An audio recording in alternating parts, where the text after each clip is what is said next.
Мир полон удивительных вещей. Пока мы готовы спорить и искать, пока мы способны удивляться, каждый день мы будем открывать новое. В гармонии стихий рождается чудо. Мы воплощаем чудо в технологии. В природе целое больше суммы частей.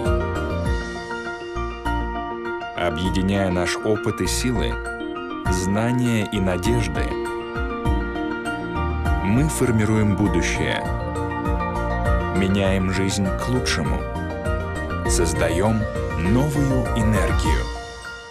У будущего есть настоящее.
In defining progress, I think it's very important to make a distinction between good progress and bad progress. I mean, things progress in the sense that they change. Both in nature and in human society, there appears to be a clear trend towards increasing complexity as change proceeds. We tend to delude ourselves that these changes always result in improvements from the human point of view.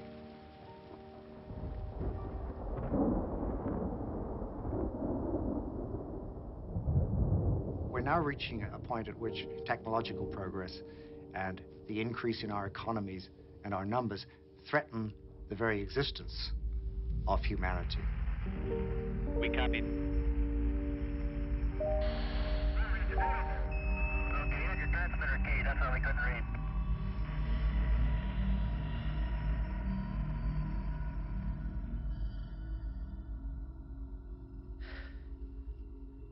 What is progress? I think that's too hard a question.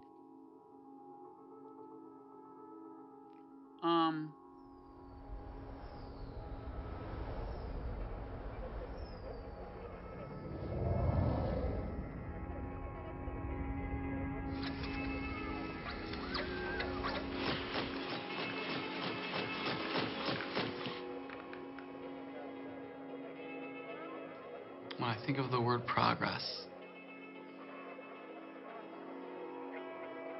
our flag is red, white, and blue, but our nation is rainbow. Progress will not come easy, it will not come quick. But today, we had an opportunity to move forward.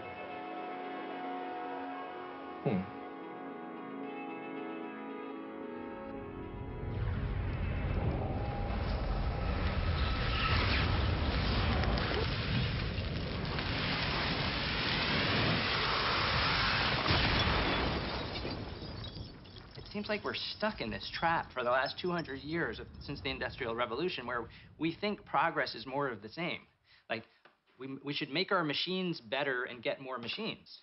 But we've been doing that for 200 years, so doing more of that is not progress. We're like stuck in this, like a record.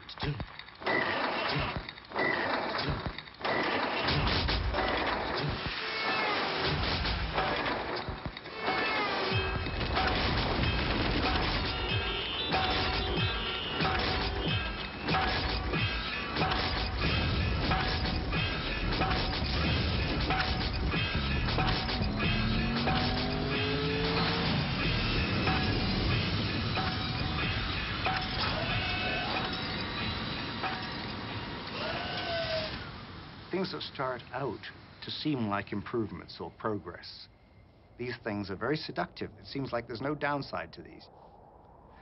But when they reach a certain scale, they turn out to be dead ends or traps. I came up with the term progress trap to define human behaviors that sort of seem to be good things, seem to provide benefits in the short term, but which ultimately lead to disaster because they're unsustainable. And one example would be going right back into the old Stone Age, the time of when our ancestors were hunting mammoths. They reached a point where their weaponry and their hunting techniques got so good that they destroyed hunting as a way of life throughout most of the world. The people who discovered how to kill 2 mammoths instead of 1 had made real progress. But the people who discovered that they could eat really well by driving a whole herd over a cliff and kill 200 at once had fallen into a progress trap. They'd made too much progress.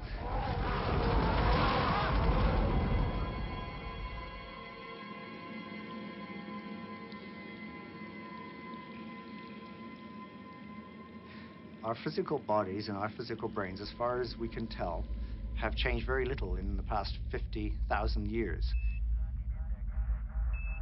We've only been living in civilization for the last 5,000 years at the most, which is less than 0.2% of our evolutionary history.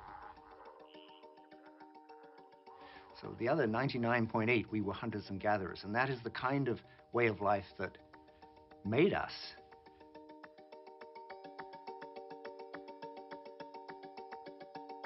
We are essentially the same people as those Stone Age hunters. What makes our way of life different from theirs is culture has taken off. at an exponential rate and has really become completely detached from the pace of natural evolution. So we are running 21st century software, our knowledge, on hardware that hasn't been upgraded for 50,000 years. And this lies at the core of many of our problems. All of this is because our human nature is back in the hunting-gathering era of the old Stone Age, whereas our knowledge and our technology, in other words, our ability to do both good and harm to ourselves and to the world in general, has grown out of all proportion. One thing to remember, of course, about the human mind is that it's not that fundamentally different from, say, the brain of a chimpanzee. Most of the human brain, the basic structure of the brain, is much older than the human species. Some of it goes back to bacteria, some of it goes back to worms, some of it originated in the first mammal, some of it in the first primates, some of it in the first human beings. Very little of it, however, changed in the last 50,000 years. And so most of what we do with hardware components that are much older than any of the problems that we face.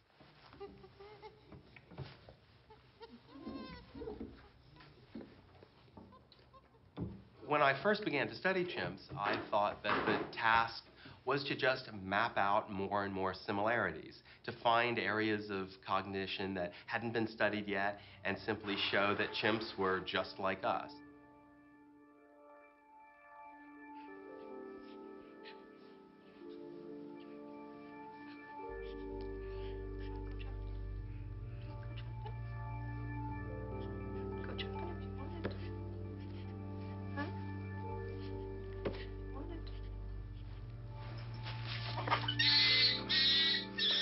You can imagine teaching a small child to stand up a block upright. And you can teach a chimp to do the same thing. Oh, I'll set up the block here, set up a block here. I can see everything. It's very, very clear. And I get a piece of fruit for doing it. But what happens when you introduce a small subtlety into this situation, where you trick them and just make the block off-center just enough that it keeps falling over? Well, the chimp will come in, set up the good block, set up the block that we've tricked them with, but then it falls over. Well, the chimp can see that it's not the way it's supposed to be, so they try again. And they try again. And they move it to one place, and they move it to another place. And they keep trying to get it to stand up, because they know what is supposed to happen, but they have no understanding or no inclination to ask why. What unobservable part of the situation is causing that block to keep falling over? The young child will enter, set up the good block, try to set up the block that we've tricked them with. But when it falls over, well, first they'll try again, and maybe try again. But very quickly, they'll turn it over, feel the bottom of it, shake it, try to discern what unobservable property of that block is causing it to fall over. That's the fundamental core difference, I believe, between humans and chimps, that humans ask why. We're constantly probing for unobservable phenomenon to explain the observable. It's what's driven us to discover gravity. It's what's driven us to probe into the mysteries of quasars. And it's the same thing that drives us to probe into the mysteries of each other in our everyday lives. Why does she keep doing that? Why does he keep behaving like that? He must think this. He must believe this. I don't understand. Why?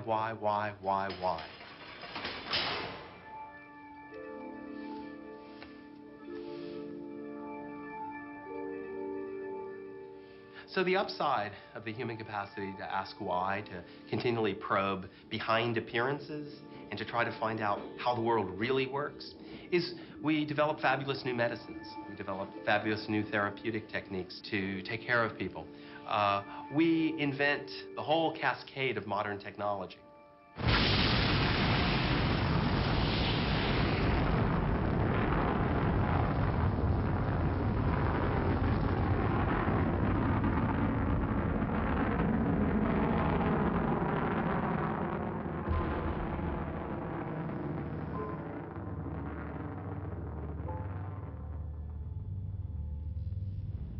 But the downside is that we invent the whole cascade of modern technology.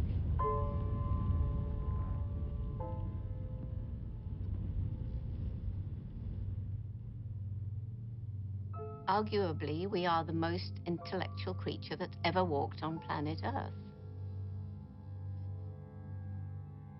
So how come then that this so intellectual being is destroying its only home? Because we only have the one home. Maybe one day people will be on Mars, but for the moment we've got planet Earth. And we are destroying, we are polluting, we are damaging the future of our own species, which is very counterproductive from an evolutionary perspective.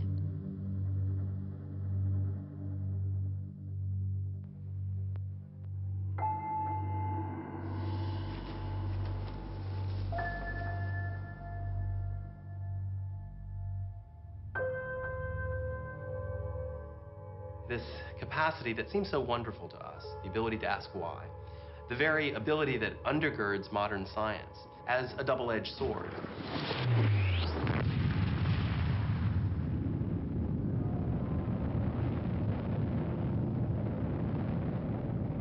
If humans go extinct on this planet, I think what's going to be our epitaph on our gravestone is why.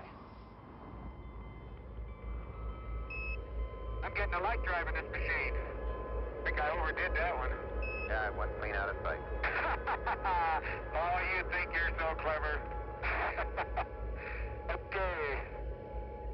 We have the ability to think into the future, but most of our mechanisms, most of our brain mechanisms, evolved before we had any ability to think forward to the future, and when it made some sense for decisions to be short-term. And so a lot of our brain mechanisms, what I call our ancestral mechanisms or our reflexive mechanisms, are tuned to making snap decisions right away, like fight or flight. You see the lion, either you're going to fight or you're going to run. No time to think about the long-term consequences. And that's good when we're stressed about something immediate that we can deal with, for example. But those very systems that work by reflex are not so good at cooperating with these more modern systems, the deliberative systems that allow us to make long-term decisions and say, well, is this good for me? Is it good for my society, for my planet?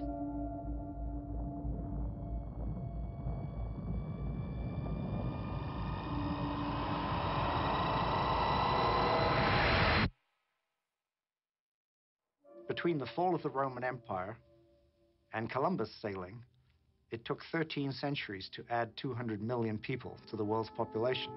Now it takes only 3 years. A simple thing like pasteurization, the warming of milk so that the bacteria are killed, and the control of smallpox. Things like that have led to a great boom in human numbers.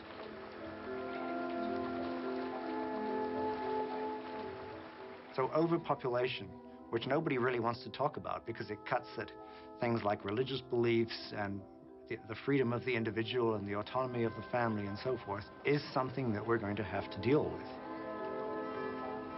We probably have to work towards a much smaller worldwide population than 6 or 7 billion. We probably need to go down to a half that or possibly even a third of that if everybody is going to live comfortably and decently.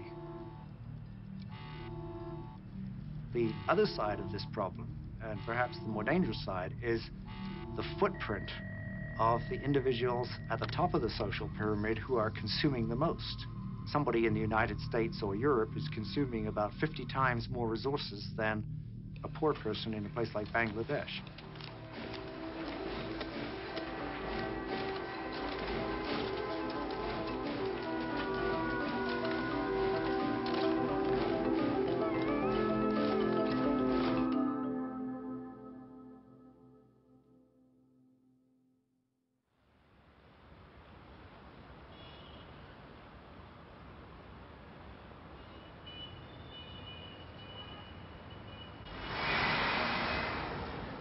If China were to reach the level of consumption of, say, the United States or Europe, it's very unlikely that the world could support the addition of 1 billion consumers at that level.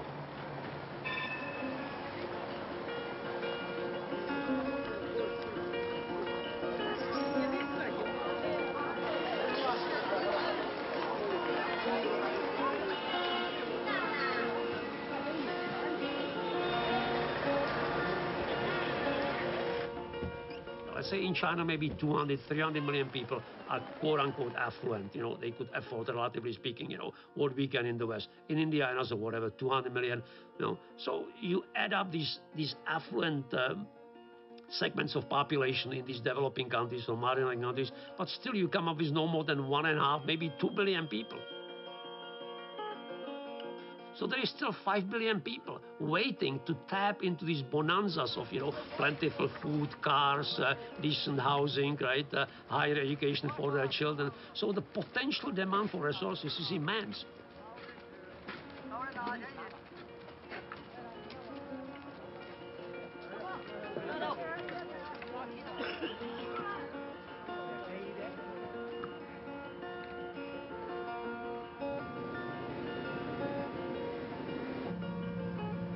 要说个人驾驶经验不知道多少公里，但是自驾车以领队的这个工作，带领自驾车达到了50万公里以上。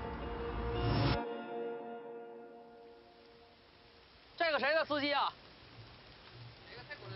这个车过去吧。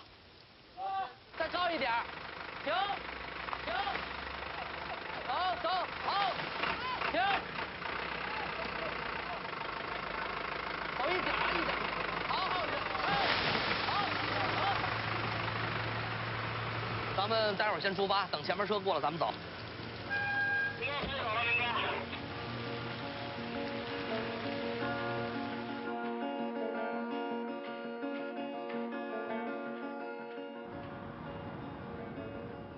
那么《西游记》呢，作为中国的古代传说当中，家喻户晓的一个故事，一个传说，一个 神话故事吧，然后师徒4人去西天取经，这么一个历史的神话传说。那么我就是这个车队当中的这个唐僧，我就是这个师傅，我带领大家，我带领这些徒弟们一起去西天取得真经，取得生活的真谛，去享受生命这个真经。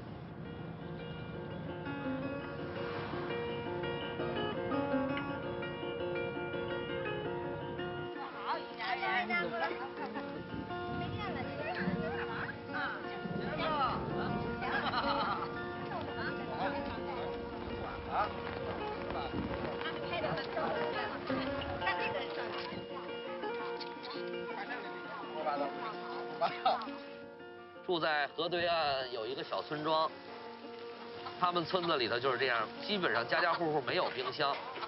要买肉的话呢，需要去30公里以外的县城去买，一周不去一次，一周可能才去一次。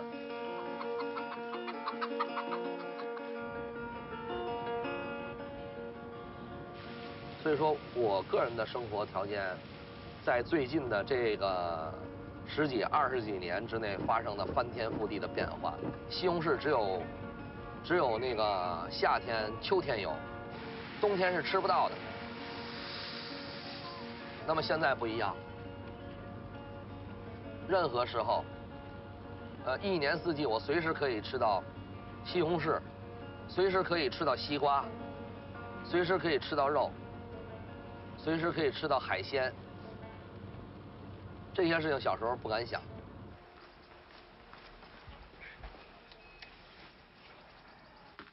到家了，10多天啊。